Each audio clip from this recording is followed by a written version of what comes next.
cree que el intento de vivir requiere una actividad del pensamiento,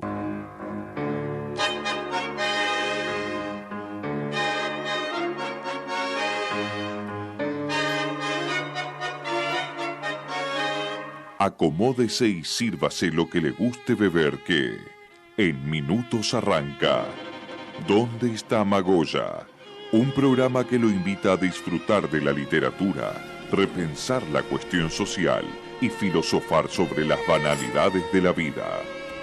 ¿Dónde está Magoya? 98.5 MHz.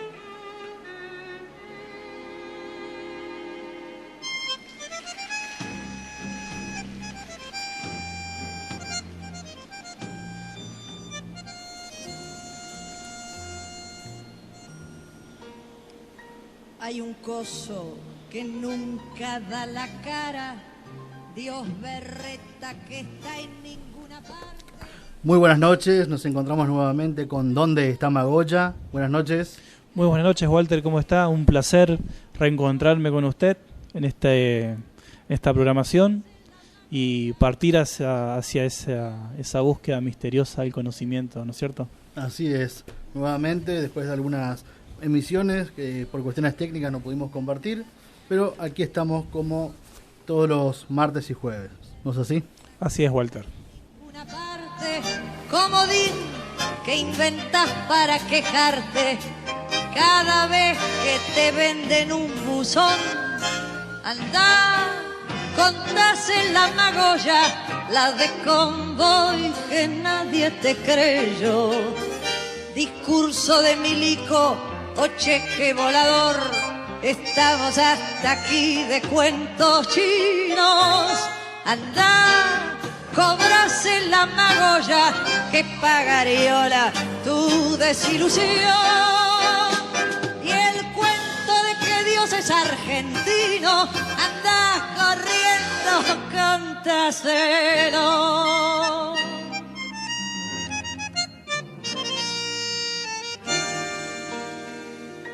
Hay un nadie que es víctima de todos y es anónimo rey de la macana, berretín que inventas de mala gana cuando ves tanto crimen sin autor. Andá, contás en la Magoya, la de convoy que nadie te creyó. Discurso de o cheque volador, estamos hasta aquí de cuentos chinos. Andá, cobras en la Magoya, que pagariola tu desilusión. Y el cuento de que Dios es argentino, andá corriendo, contáselo.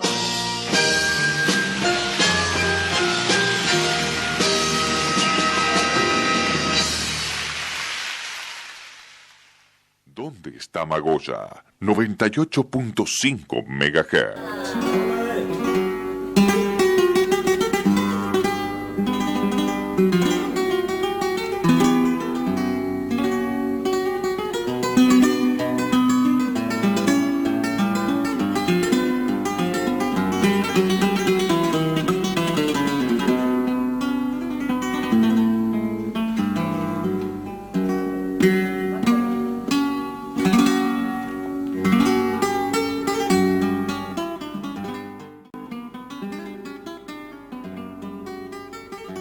Escuchábamos de mano de Paco de Lucía, Malagueña.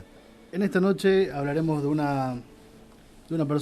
personaje que en los últimos días, precisamente antes de ayer, se cumplió un aniversario de su fatídica desaparición.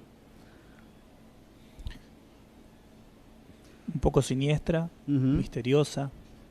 Misteriosa, digo, en el sentido que hasta hoy en día no sabemos dónde están sus restos. Claro. ¿Sí? Un hombre que nació en el seno de Fuente Vaqueros, España, Uh-huh. 1898, ¿sí? Poeta y dramaturgo español, ¿sí?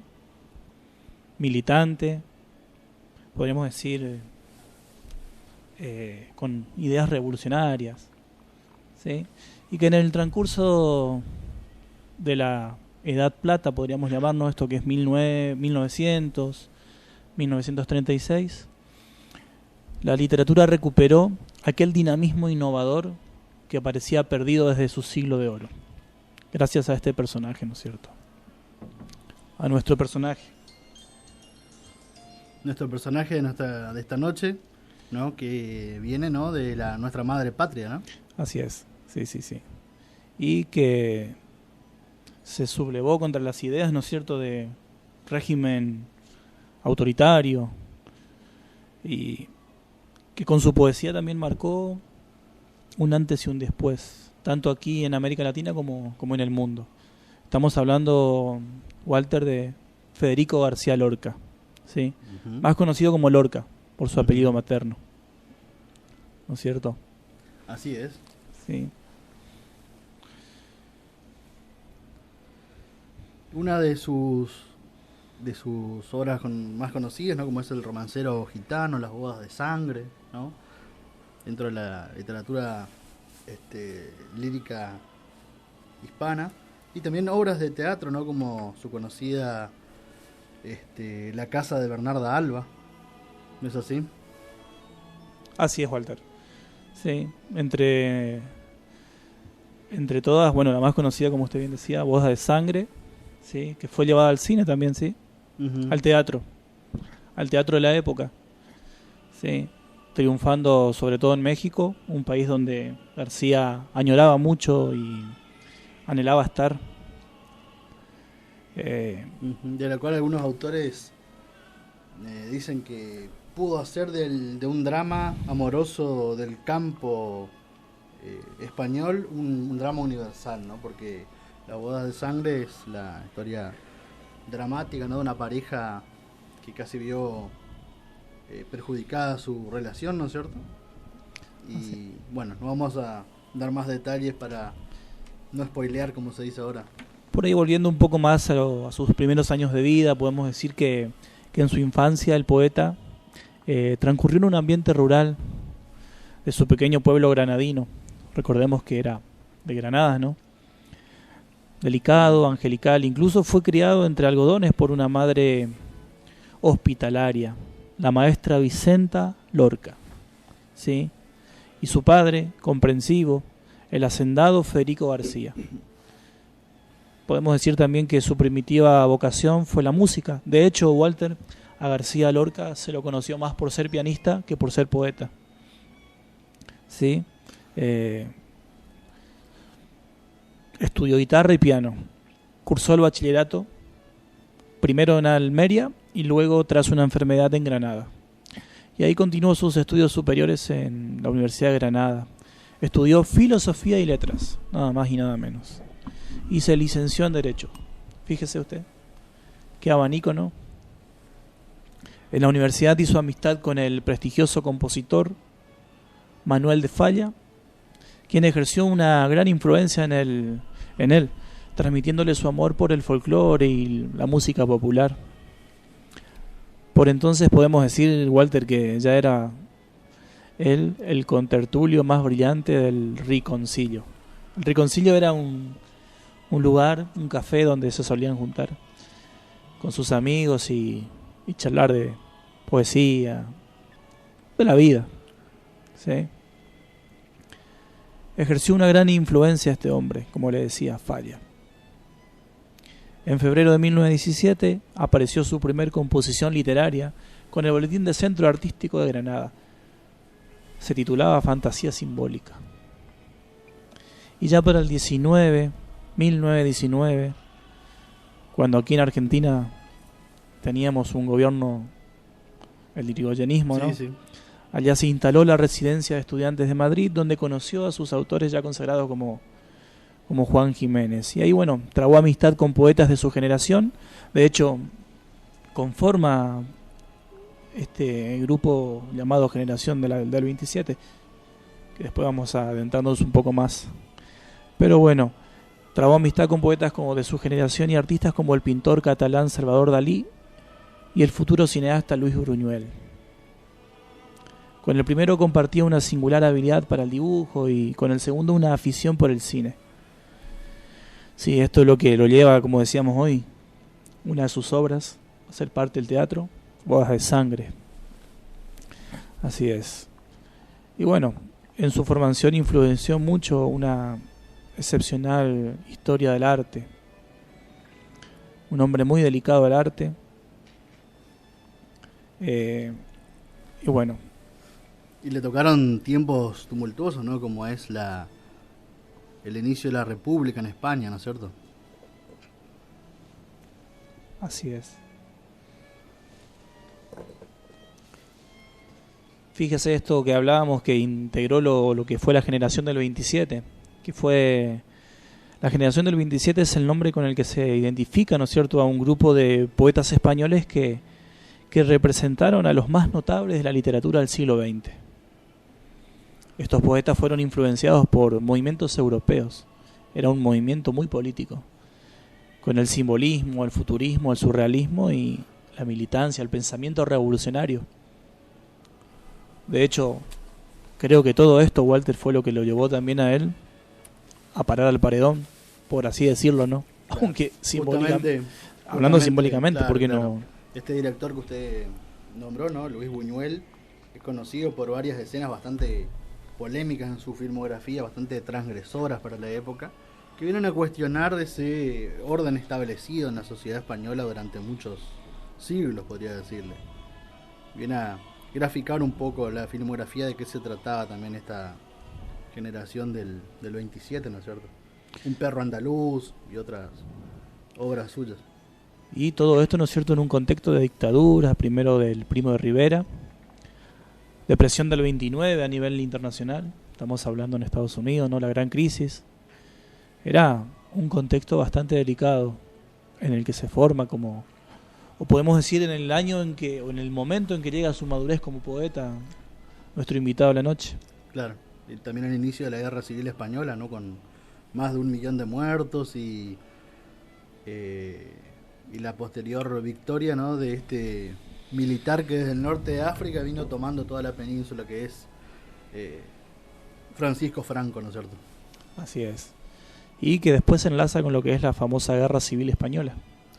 Claro, sí. También conocida, ¿no?, por hechos tristísimos como es el bombardeo de Guernica, ¿no?, por las fuerzas del Tercer Reich, todo con la anuencia del dictador Franco.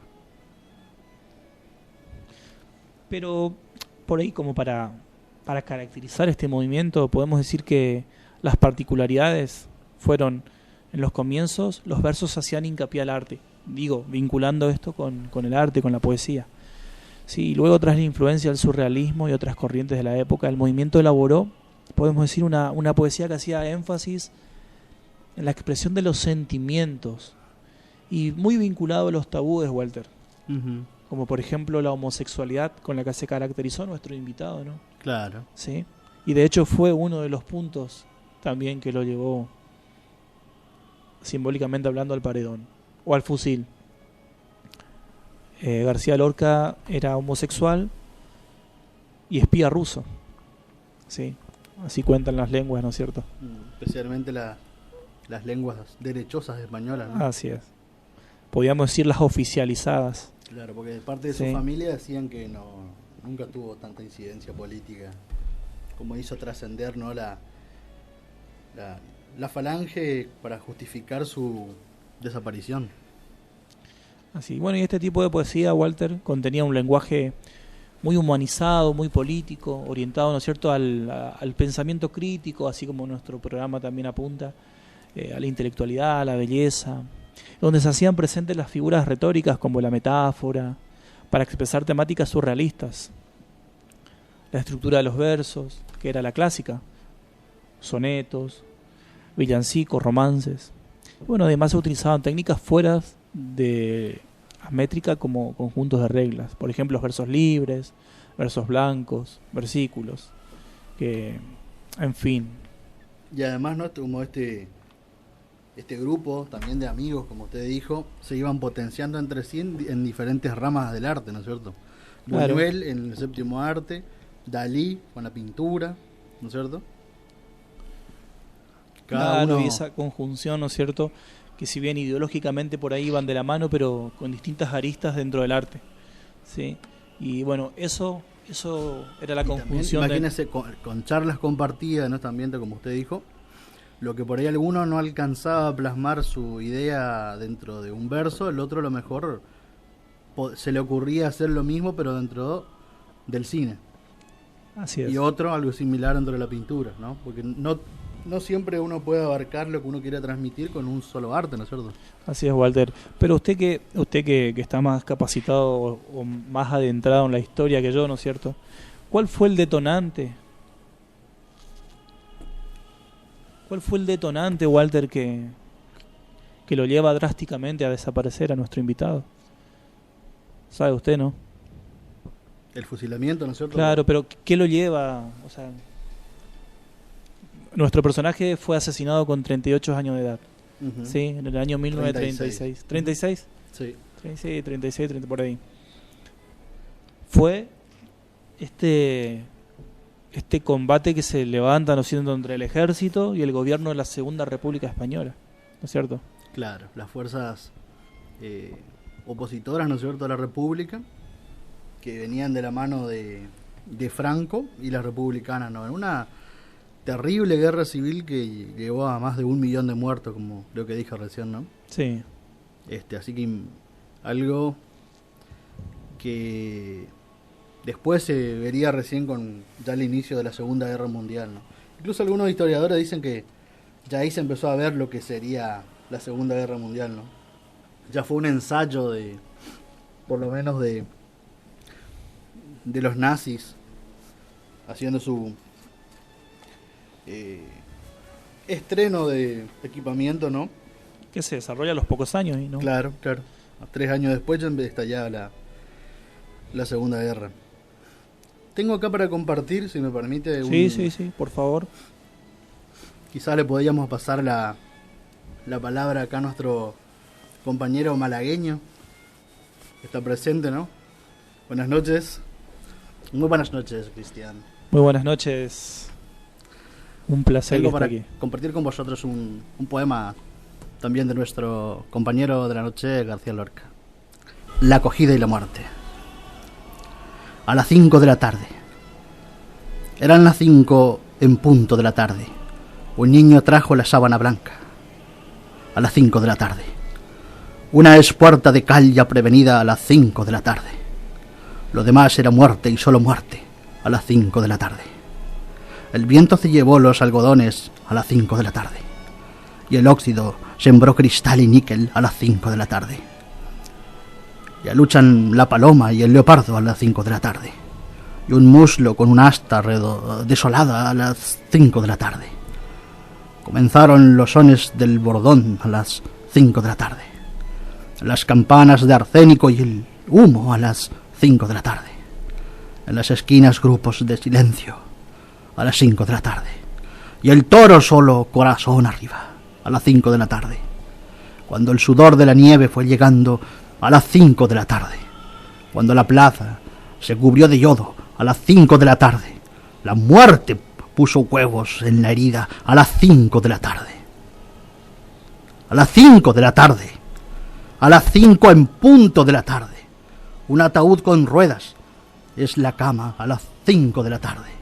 Huesos y flautas suenan en su oído a las 5 de la tarde. El toro ya mugía por su frente a las 5 de la tarde. El cuarto se irisaba de agonía a las 5 de la tarde. A lo lejos ya viene la gangrena a las 5 de la tarde. Trompa de lirio por las verdes ingles a las 5 de la tarde. Las heridas quemaban como soles a las 5 de la tarde. Y el gentío rompía las ventanas a las 5 de la tarde. A las 5 de la tarde. ¡Ay, qué terribles 5 de la tarde! Eran las 5 de la tarde en todos los relojes. Eran las 5 en sombra de la tarde. Una de sus poesías, ¿no es cierto? Así es, con el énfasis, ¿no?, que lo caracterizaba. Con la que lo caracterizaba. ¿no? Sí. ¿Qué acabamos de escuchar, Walter? ¿El título? El título, La acogida y la muerte. La acogida. Un poco representando esto, ¿no? De la embestida de los toros, ¿no es cierto? ¿No? La acometida, la acogida de los toros y la inminente muerte de la gente. Imagínense las corridas y el triste desenlace que tiene también esta tradición, ¿no es cierto? De hecho, fue fusilado junto a un corredor de toros. Me hizo acordar, bueno, hablo por ahí de una película que he visto y creo que usted también la habrá visto, una de las más conocidas, ¿no es cierto? Sí, una película basada en una serie. Una serie llamada Lorca, El poeta y la muerte, ¿no es cierto? De la televisión española. Año Ahí. 1987, Sí, 88 aproximadamente, aproximadamente. 80, creo que está Se daban episodios de 50, 60 minutos. En YouTube. Y hace unos años también fue emitido por el canal Encuentro. Muy recomendable la serie, que consta de unos 6 capítulos de 50 minutos aproximadamente. Dirigida por Bardem, Juan Antonio, ¿sí? De género dramático. Fíjese usted, el director de la película, militante del PCE, Partido Comunista Español. Sí. Muy recomendada, muy ambientada. De hecho, el personaje es muy parecido en su fisionomía. Sí. Buena, fantástica. Una muy buena elección ahí de la caracterización, ¿no es cierto? Sí, muy recomendada la película, Walter. La serie, creo que se la encuentra por internet. Fantástico. De hecho, bueno, nuestro personaje también incursionó lo que fue la guitarra o el estilo flamenco de la guitarra. Sí, bueno, estudió el folclore popular de su tierra. Y como buen andaluz, tuvo un acercamiento, ¿no?, con el mundo gitano, ¿no es cierto? Sí, de hecho se consideraba un gitano más. Creo que le dedica un verso también y dice, gitano yo, ¿sí? Bueno, está su obra, ¿no?, El romancero gitano también. El romancero gitano. Así que, bueno, un personaje inolvidable, García Lorca, que no podemos dejar de nombrarlo y de recordarlo.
¿Dónde está Magoya?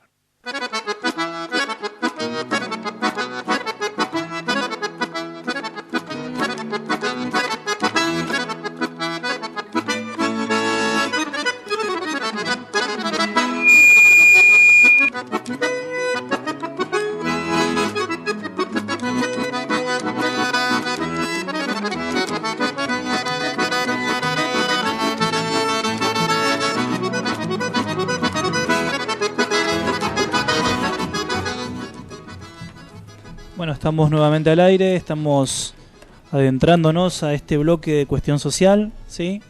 Y un tema que últimamente se viene imponiendo, ¿no es cierto?, a nivel sociedad, es la economía social y esto que es también el emprendedurismo, el cooperativismo. Y al respecto estamos en comunicación telefónica con Andrés Álvarez. Él es orientador en lo que es esto de la economía social y el cooperativismo. Buenas noches, Andrés, ¿nos escuchás? Un segundito. Buenas noches, Andrés, ¿nos escuchás? Buenas noches, Cristian, Walter. ¿Qué tal? ¿Cómo estás? Bien, bien. Tomando un matecito acá con este frío. Sí, nosotros también nos estamos preparando para la ola polar que se viene. Tal cual. Se despide con todo el invierno. Así, una despedida fuerte para aparentemente comenzar también otro repunte en la temperatura el martes que viene. Exactamente, eso es lo que está pronosticado, sí. Así es. Bien, estamos acá entonces con el compañero Cristian. Buenas noches, Andrés, ¿cómo estás? ¿Me escuchás ahora? Te escucho, Cristian, buenas noches. Un placer estés con nosotros en esto que es Donde está Magoya. Sí, bueno, como veníamos diciendo con Walter hace un momento, que esto de la economía social, el desarrollo local es algo que se viene imponiendo últimamente en la sociedad y sobre todo por el contexto económico que vive el país, ¿no es cierto? Sí, tal cual. Es una nueva línea, un nuevo movimiento, un nuevo paradigma, ¿sí? Que se viene a nivel en realidad mundial. Y por supuesto que las economías latinoamericanas, que son más frágiles, con más razón tienen que plantear como una alternativa económica, que en este caso está con una base social y encara y con el objetivo de un desarrollo local de los territorios, ¿no es cierto? Sí, así es, Paco. Paco, Andrés, yo lo conozco más como Paco, ¿sí? Al respecto, sabemos que sos orientador dentro de una diplomatura que se lleva a cabo, ¿no es cierto?, acá en Misiones. Sí, tal cual. Nosotros venimos trabajando hace ya 3 años aproximadamente con una cooperativa que se llama Territorios en Desarrollo, que se encuentra en Buenos Aires y que ahora están gestionando todo para que arranque, que se conforme una filial, una sucursal acá en Misiones, ¿sí? De esa cooperativa, que justamente se encarga de gestionar los proyectos, los programas a nivel nacional, y siempre para los productores, emprendedores, los diferentes municipios, los diferentes territorios en este caso de la provincia. Esto desde varios organismos en articulación, ¿sí? Sí, ahora el 7 de septiembre es la fecha indicada como para arrancar con esta diplomatura que está planteada de diferentes organismos. Uno de los organismos que conforma este convenio para la capacitación es el INAE, ¿sí? Significa Instituto Nacional de Asociativismo y Economía Social de la Nación, ¿sí? La otra parte que es muy interesante porque no solamente tenemos el acompañamiento, sino el aval y la firma de los egresados de esta diplomatura, que es la UNCAUS, la Universidad Nacional del Chaco Austral. Por supuesto, esta cooperativa que te venía comentando, Territorios en Desarrollo, y en este caso el convenio es con el municipio de Jardín de América, ¿no es cierto? Así es, sí, articulados de provincia con el municipio local y con las organizaciones de aquí, sí, diferentes organizaciones. Exacto, en este comunitarias. caso está el INADE, la universidad, Ajá. La cooperativa y el municipio, ¿no es cierto? Sí, es una diplomatura con peso a nivel nacional. Y universitaria también, porque está la UNCAUS. Ajá, esta diplomatura donde sos orientador, ¿sí?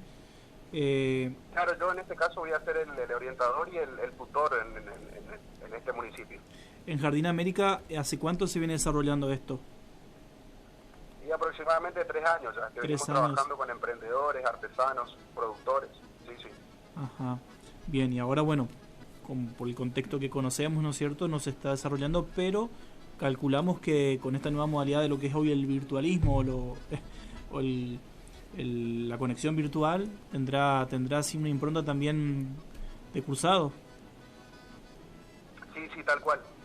La idea es que, bueno, la duración de la diplomatura van a ser entre 2 meses y medio o 3 meses. Y claro, el 60-70% es una plataforma virtual de forma online, con capacitadores de la UNCAUS, de la universidad, también del INAE, ¿sí?, de la cooperativa, que van a ir desarrollando, y por supuesto también a la hora de poner en práctica toda esta capacitación, todos estos conocimientos, todas estas herramientas, vamos a realizar clases presenciales, pero por supuesto por grupos, ¿sí? La idea es armar, por ejemplo, con un grupo de los productores, por un lado, otro día con un grupo de emprendedores, otro día con artesanos, otro día con... hay jóvenes que están con el tema del reciclaje, que también lo haríamos. Bien. 60% online y 40% presencial. Sí.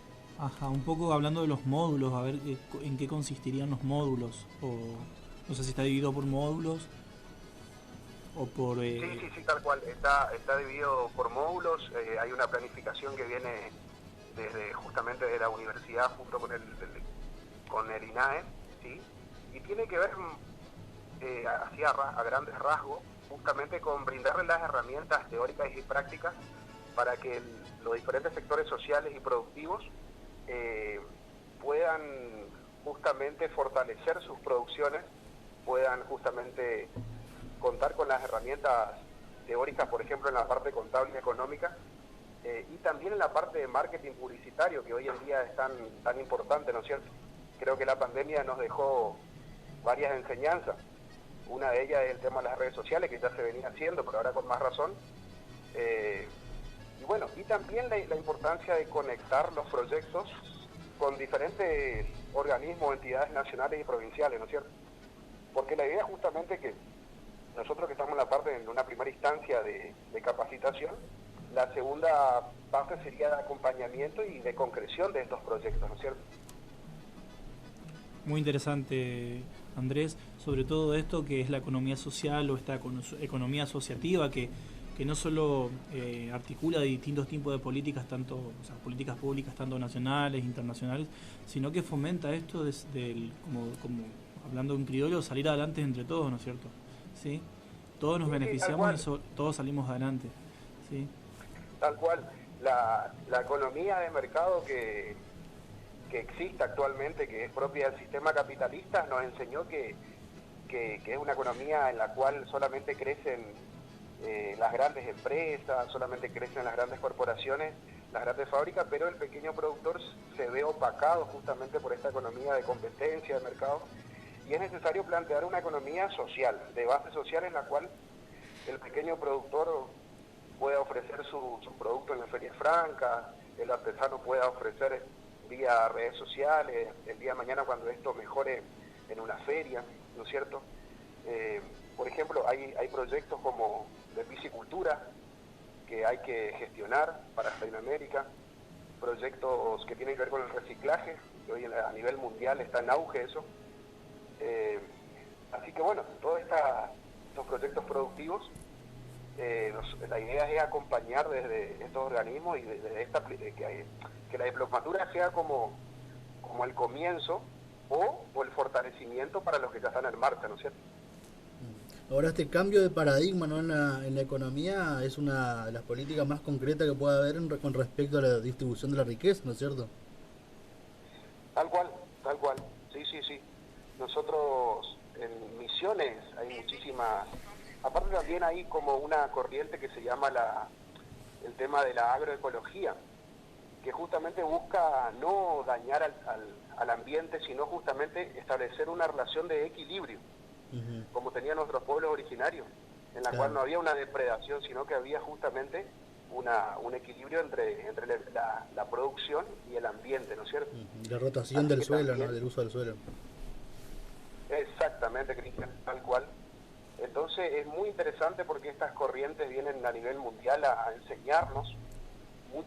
Muchos países empezaron a producir sus propios alimentos, ¿sí? De forma orgánica, de forma agroecológica, y eso es muy interesante porque es una enseñanza para la humanidad, y Misiones no tiene que quedar detrás, tiene que estar en la vanguardia, así que justamente con esta diplomatura y estos organismos que nos acompañan, la idea es justamente brindarle al productor, que muchas veces tiene la idea, pero le falta las herramientas para darle forma a esa idea, que justamente, bueno, a través de la capacitación y después del acompañamiento pueda realmente concretar todos estos proyectos, ¿no es cierto? Ahora, el desafío que queda por delante, ¿no?, es lograr una manera que esto se fije como política de Estado a largo plazo, ¿no es cierto?, para evitar que un posible posterior, ¿no?, a futuro cambio de gobierno no termine desactivando estos proyectos, ¿no? Tal cual, sí, debería ser una política de Estado que se está tratando a nivel nacional, a nivel provincial también, y por eso digo, esto es importante que nosotros estemos al tanto, que seamos conscientes de que viene un nuevo paradigma, y debemos trabajar en conjunto, ¿sí? La economía social siempre va a priorizar el desarrollo local de los municipios, de los territorios, de las colonias, ¿sí? Y es un trabajo en conjunto, ¿sí? Con el municipio, con el gobierno nacional y provincial.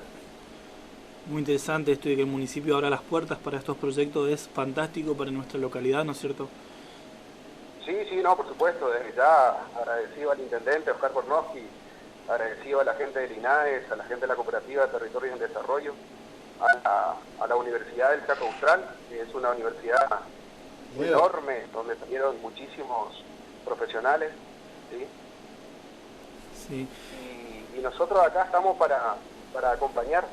Jardín América tiene muchísimo potencial en la parte productiva, en la parte de emprendedurismo, así que esperemos que esto, estamos con las mejores expectativas, y esperemos que esto realmente sirva, y bueno, que acompañe mucho de yo te puedo asegurar que acá en Jardín América hay muchísimos proyectos que son necesarios analizarlos, reverlos, y después establecer conexiones y gestionar, ¿no es cierto?, para que realmente salgan. Y muy importante es escuchar también los proyectos, ¿sí? Y acompañarlos. Andrés, estos cursos dijiste que tienen una duración de 2 meses, ¿no? Entre 2 o 3 meses, sí, todo depende de la marcha, cómo va yendo, sí. ¿Y es exclusivamente para Jardín América, o yo, por ejemplo, que supongamos vivo en Puerto León y quiero también ser parte del proyecto, puedo acercarme? ¿Puedo anotarme? Sí, creo que las localidades aledañas al municipio, por una cuestión de vínculo comercial, de vínculo geográfico, sí, también están invitadas y son bienvenidas a que participen. Bien, ¿y cómo puedo anotarme hoy en día para ser parte del cursado? Y nosotros ahora en estos días estamos por largar un flyer publicitario, y por el momento, como me toca a mí la parte de tutor acá en Jardín América, nosotros lo que voy a hacer yo es dejar mi número de contacto. Por favor. Entonces que se inscriban directamente conmigo, ¿sí? ¿Puedes repetirlo, por favor, número telefónico? Sí, características acá, por supuesto, 3743 Ajá. 50 15 37. Andrés Álvarez, o Paco, como hoy. Más conocido como Paco. 3743 50 15 37, ¿sí? Y 37, si no, ¿algún correo electrónico? Sí. Te digo, Marx Paco, o sea, M-A-R-X. Marx. Marx, sí, M-A-R-X, P-A-C-O, @hotmail.com. Bien. O lo que tienen Gmail también, sería andresalvarezruben@gmail.com. Bien. Bien. Es importante por ahí, el cupo es cupo limitado, por supuesto. Esto es vía Zoom, ¿sí? En 60% es vía online, como lo dije. Y es importante que el cupo es para 50 personas, ¿sí? Pero es importante, más allá que la convocatoria es abierta, es que, por ejemplo, referentes de la parte de producción hortícola, que se inscriban. Por otro lado, jóvenes que están en el tema de reciclaje, también se inscriban. Emprendedores, artesanos, las personas que pertenecen a una cooperativa o a una asociación, también es muy importante que se inscriban porque está muy relacionado con diferentes proyectos, programas, que a la larga se terminan vinculando, se terminan relacionando, articulando. A veces, hoy en día el gobierno nacional, por el tema de la pandemia, de sus diferentes organismos, ministerios, lanzó programas que es importante que por ahí haya un sector que lo gestione, que muchas veces las personas tienen proyectos, tienen la intención, pero les falta la parte de la gestión, ¿no es cierto?, de los contactos para poder establecer un vínculo. Entonces la cooperativa Territorio del Desarrollo se encarga justamente de eso. Y las organizaciones sociales, ¿no? Las organizaciones sociales que estén al tanto porque realmente le va a servir, es una herramienta fundamental el tema de la diplomatura, sí. Bien, Andrés, muchas gracias por tu tiempo. Esperemos que podamos contar nuevamente para una próxima entrevista. Sabemos que no solo estás abocado a esta temática, sino también a otras, como por ejemplo el folclore infantil. Y el folclore de adultos. Folclore de adultos, perdón, folclore de adultos, ¿sí? Así que por ahí en otro momento, con otra temática, nos gustaría también que estés disponible para esta programación. Bueno, cuando quieran, y les da gracias por el espacio. Por favor, te agradecemos la participación también. Bueno, un saludo virtual desde acá. Saludo también. Bien, estuvimos en comunicación telefónica con Andrés Álvarez, quien nos estuvo aclarando un poco lo que es la cuestión social, la economía social y el desarrollo local. ¿Dónde está Magoya?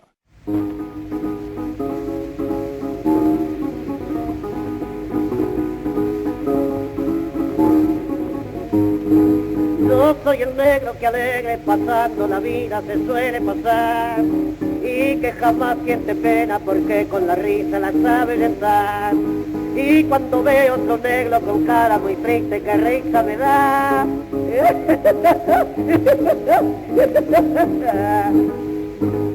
Y esta en la vida se ve que debemos de pasar, ahuyentando los pesares con la risa y nada más. Y esta en la vida se ve que debemos de pasar, ahuyentando los pesares con la risa y nada más. Cuando la veo a Panchica que sale el domingo contenta a pasear, y con Benito de brazo allá por Palermo la suele encontrar. Al ver la yunta y negro con modo mandinga, que risa me da.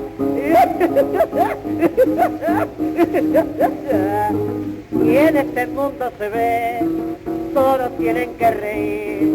Yo me río de los otros y otros se ríen de mí. Y en este mundo se ve, todos tienen que reír. Yo me río de los otros y otros se ríen de mí.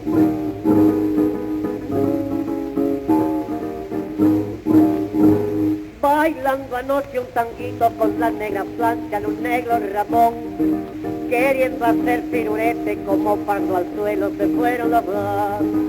Se lastimaron la trompa y toda la boca se le alborotó.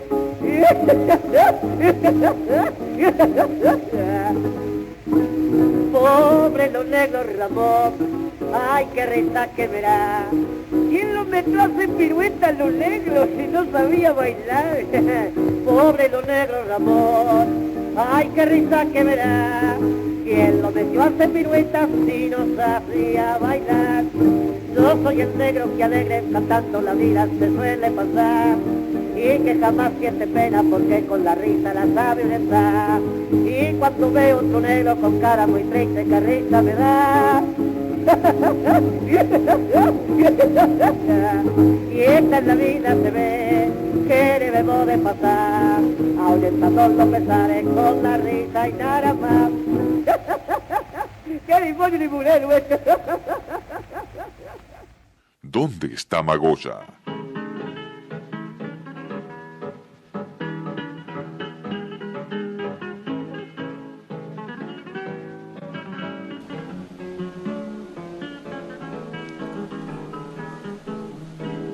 Piensa de aquí, no vuelvas en tu vida, ya me tenés bien requete amurada.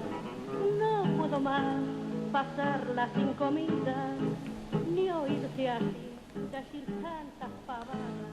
Bien, esta noche vamos a elegir un tema que ya sucedió hace alrededor de 100 años en nuestra querida Argentina, que significó también la creación de una película y algunos otros sucesos más.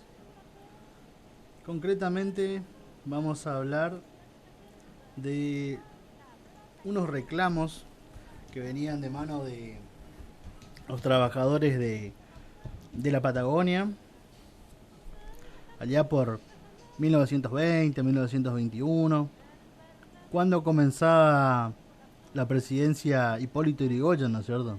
Nuestro viejo y querido sur patagónico, ¿no es cierto? Por entonces, territorio nacional, y en concreto el territorio nacional de Santa Cruz, ¿no es cierto? Tenía, por supuesto, muchos trabajadores argentinos y otro tanto que venían de nuestro vecino Chile. Y existían muchos reclamos con respecto a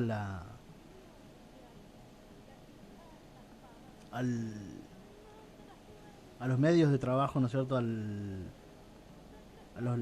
medios de vivienda, a la consideración que tenían los patrones con respecto al trabajo, y que venían siendo desoídos reiteradamente, ¿no?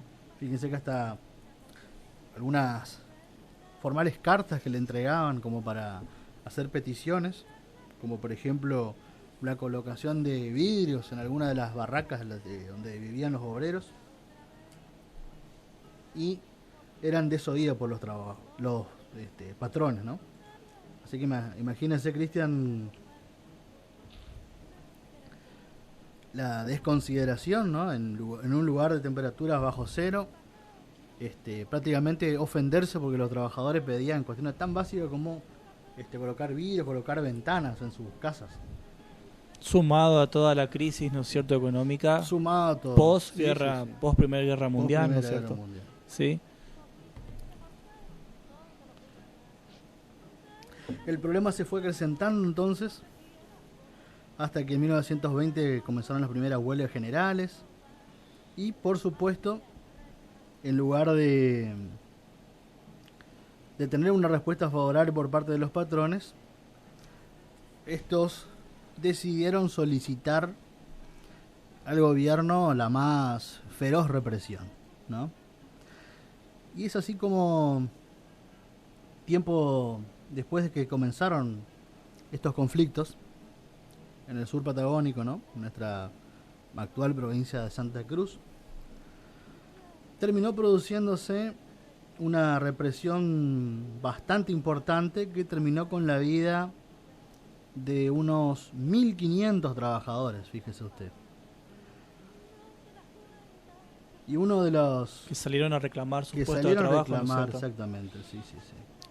El pan. Tal es así que este batallón del ejército argentino fue puesto en movilización por Hipólito Yrigoyen, y básicamente lo llama por entonces Héctor Benigno Varela, y con una palmada en el hombro le dice: vaya y cumpla con su deber.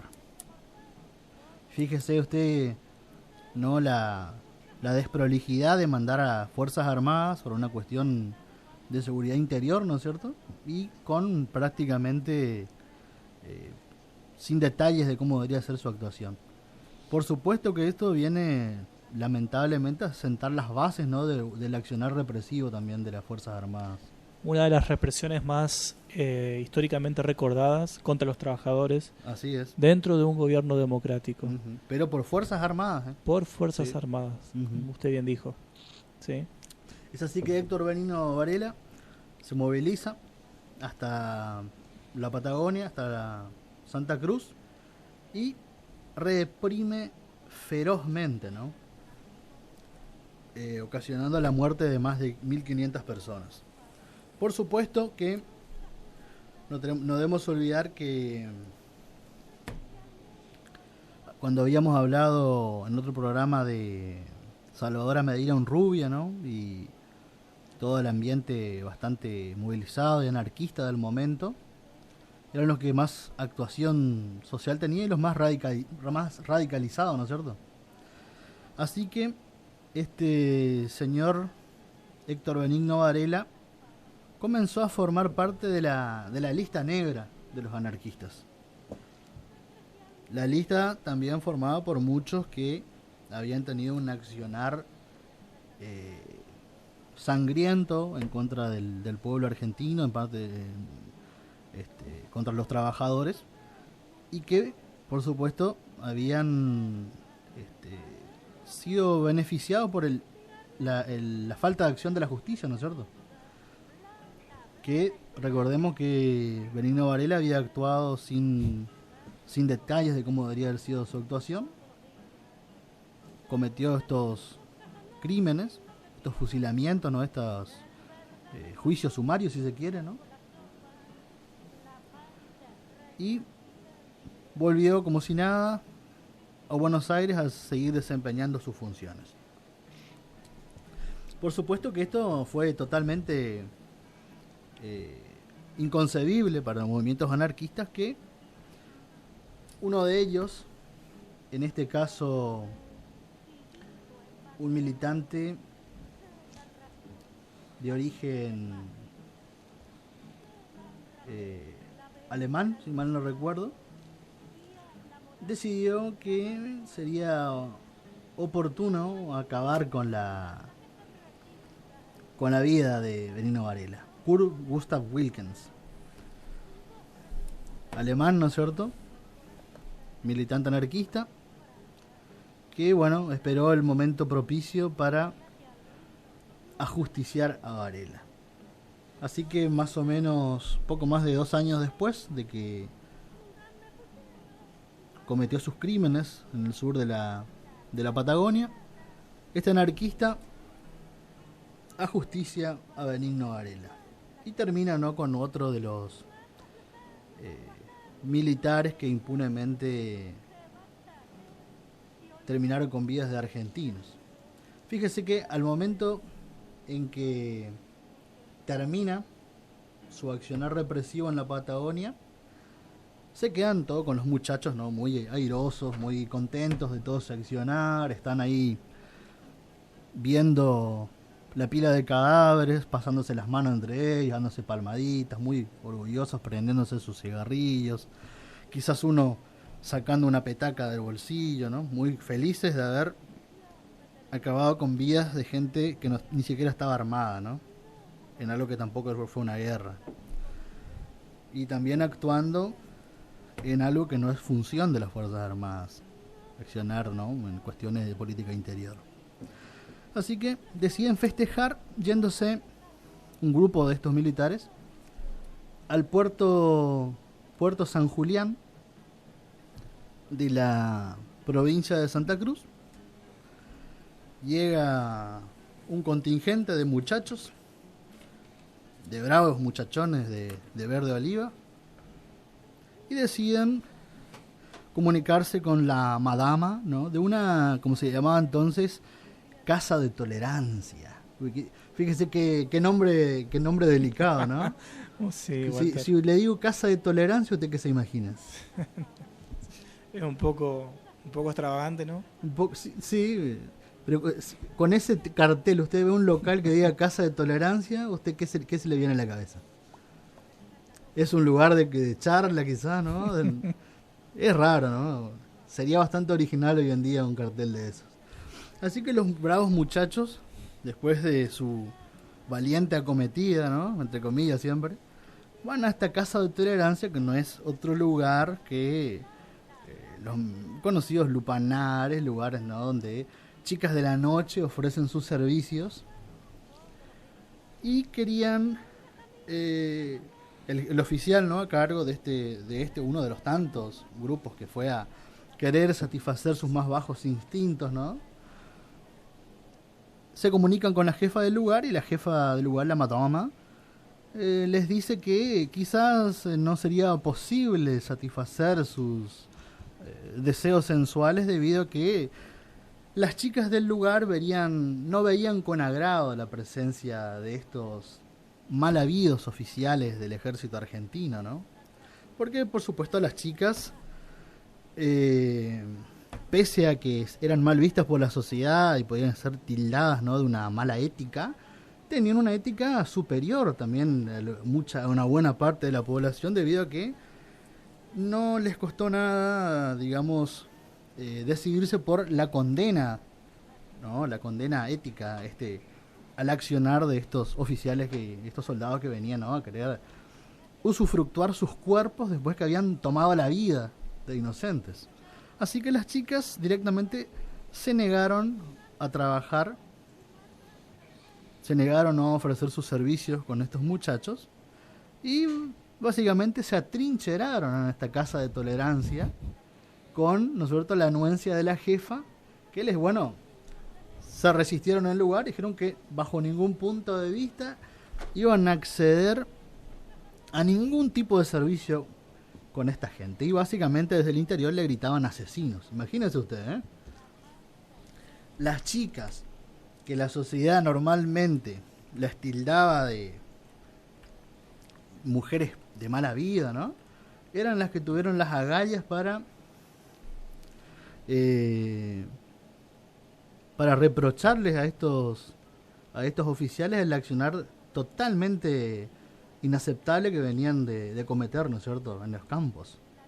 Así que ahí comenzó esto que podríamos llamarle la rebelión de las chicas de la noche, ¿no? Atrincharadas en esta casa de tolerancia, negándose rotunda y tajantemente a prestar servicios sensuales a asesinos del ejército. Que, por supuesto, ¿usted cree, Cristian, que ante la negativa de las chicas, ellos, como buenos caballeros, se pusieron sus gorras, se pusieron el fusil al hombro y marcharon al siguiente lupanar? Dejándole una flor, ¿no es cierto? ¿O una propina? ¿Usted cree que hicieron eso? Para nada. Para nada. Para nada. Totalmente ofendidos, los muchachos comenzaron a dar golpes de carabina tratando de entrar al lugar, ofendidísimos, ¿no? De que unas chicas de esta calaña, siempre no según el concepto de ellos, se negaran a prestarle su servicio a ellos, oficiales del ejército. Pero se olvidaban, ¿no?, que venían de matar gente desarmada. Eso es un pequeño detalle, ¿no? Así que comenzó, ¿no?, la trifulca acá, el tire y afloje entre la madame del lugar y las chicas, que no eran muchas. Olvidamos mencionar que, fíjese, el gracioso nombre de la casa de tolerancia, la Catalana. Por supuesto, ¿no? Regenteada por, fíjese que curioso nombre y apellido de la regente del lugar, Paulina Rovira.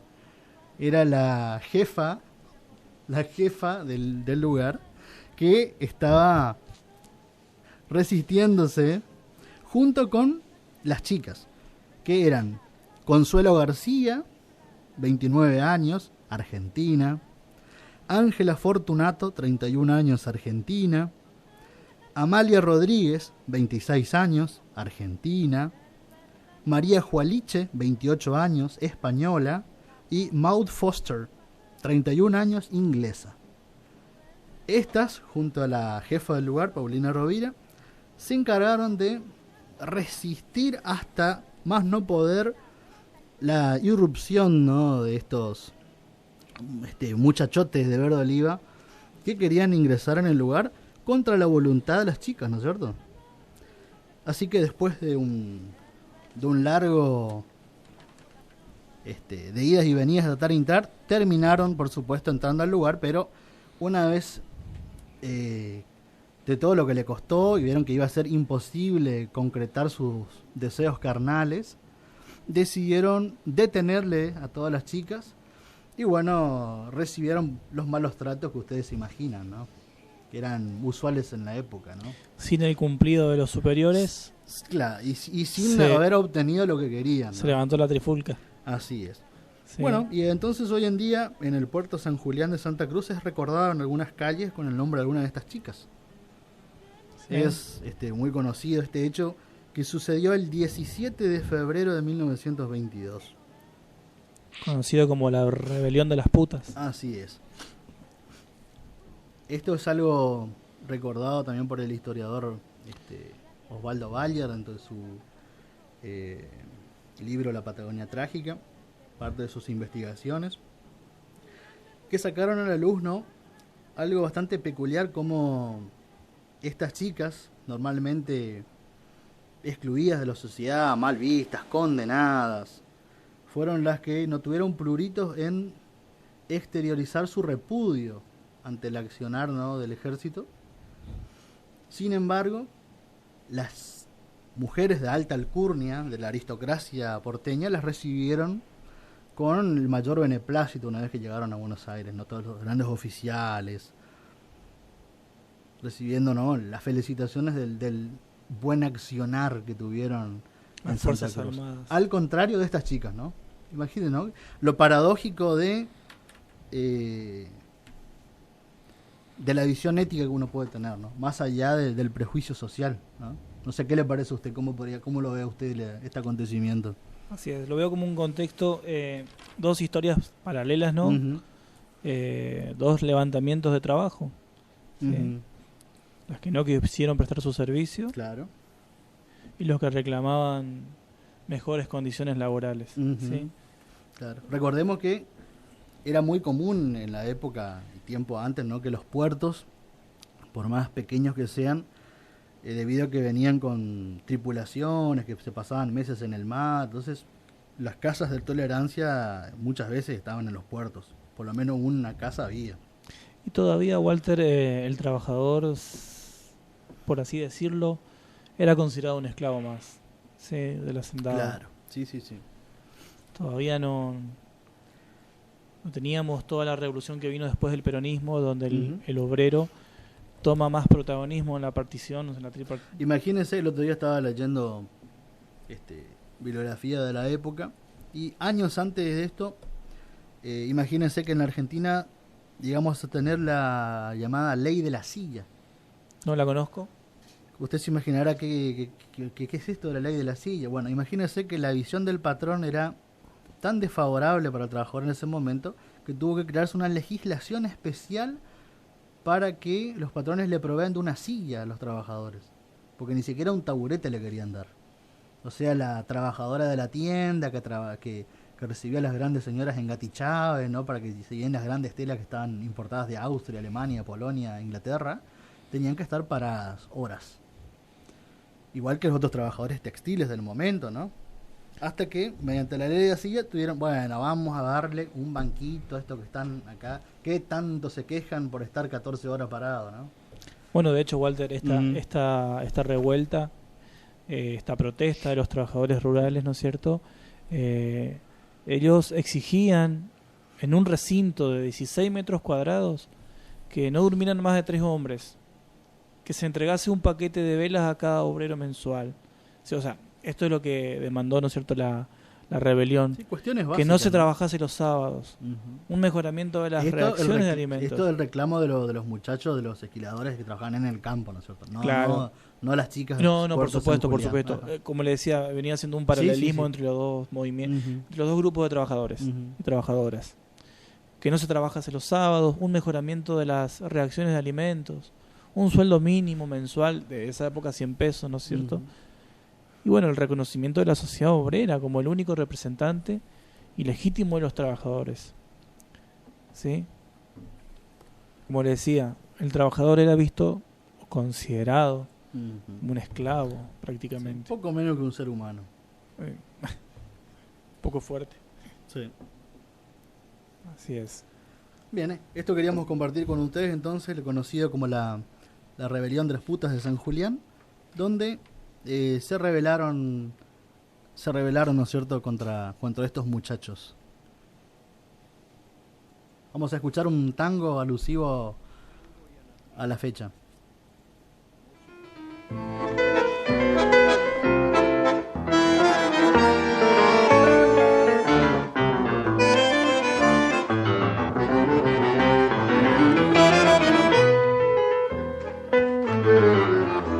Cinco pupilas, una rebelión. En la casa de tolerancia no hay cama para traición. En nombre de los obreros y peones fusilados, dejaron todos alzados, Varela y soldados. Viento rebelde de la Patagonia, con su furia se hace respetar, como lo hicieron las putas de mi pueblo, como lo hicieron las de San Julián. Tiempo rebelde de la Patagonia, con sus pasos se hace respetar, como lo hicieron las putas del coraje, como las putas de San Julián.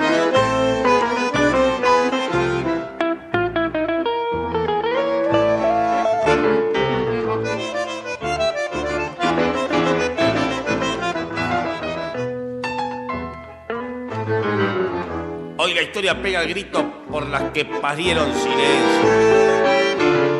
Y en ese horizonte infinito, la sangre se hizo escuchar.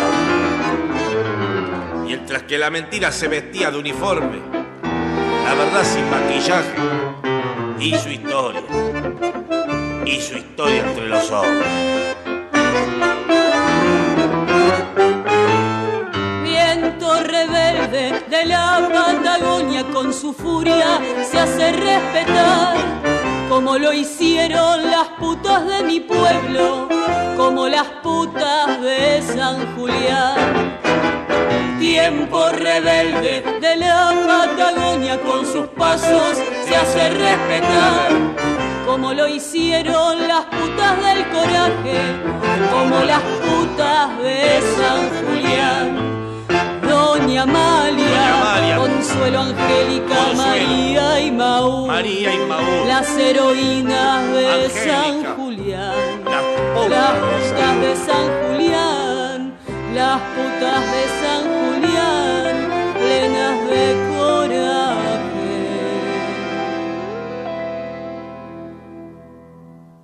¿Dónde está Magoya? Del fondo de las cosas y envuelta en una estola de frío, con el gesto de quien se ha muerto mucho.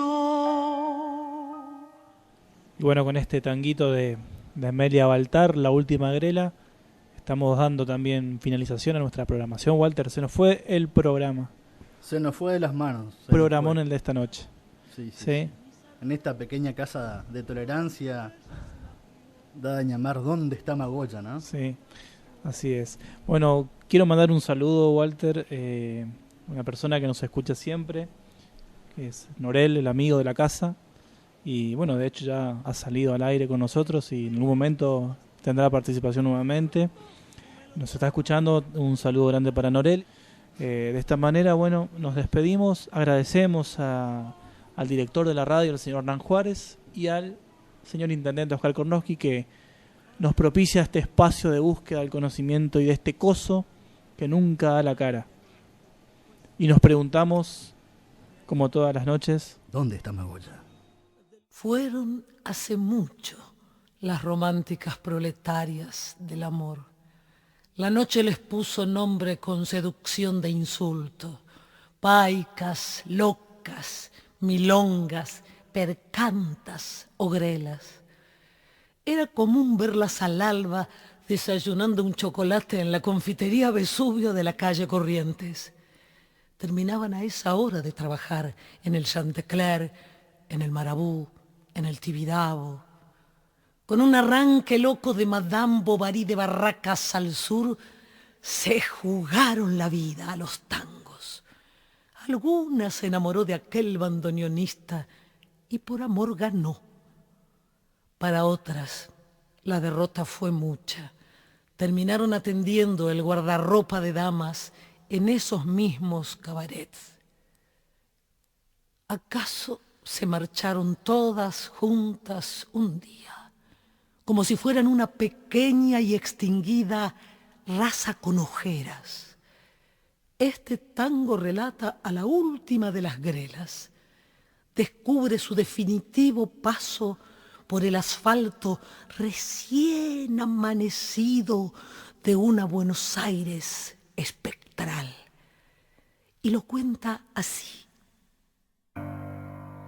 Del fondo de las cosas y envuelta en una estola de frío, con el gesto de quien se ha muerto mucho, vendrá la última grela, fatal canyengue y sola, taqueando entre la pampa, tiniebla de los puchos, con vino y pan del tango dulcísimo que Arolas callara junto al barro. Cansado de su frente, le harán su misarrea los fuelles y las violas, llorando a la sordina tan misteriosamente. Despedirán su hastío, su tos, su melodrama, las pálidas rubionas de un cuento de Tuñón, y atrás de los portales sin sueño, las madamas de trágicas melenas dirán su extrema unción, y un sordo carraspeo de spleen y de macanas, tangueándole en el alma, le quemará la voz, y muda y de rodillas se venderá sin ganas, sin vida y por 2 pesos a la bondad de Dios. Para ir el olvido puesto y allá en los trascarotones del alba el mal del luto, con 4 besos pardos le hará una cruz de risas y un coro de ladrones muy viejos, sus extrañas novenas al lufardo, que son la ida a la grela, tan última y tan rara, sus grandes ojos tristes, trampeados por la suerte, serán sobre el tapete raído de su cara los 2 fúnebres haces cargados de la muerte. Después dirán su hastío, su tos, su melodrama, las pálidas rubionas de un cuento de Tuñón, y atrás de los portales sin sueño, las madamas de trágicas melenas dirán su extrema unción, y un sordo carraspeo de spleen y de macanas, tangueándole en el alma, le quemará la voz, desnuda y de rodillas se venderá sin ganas, sin vida y por 2 pesos a la bondad de Dios.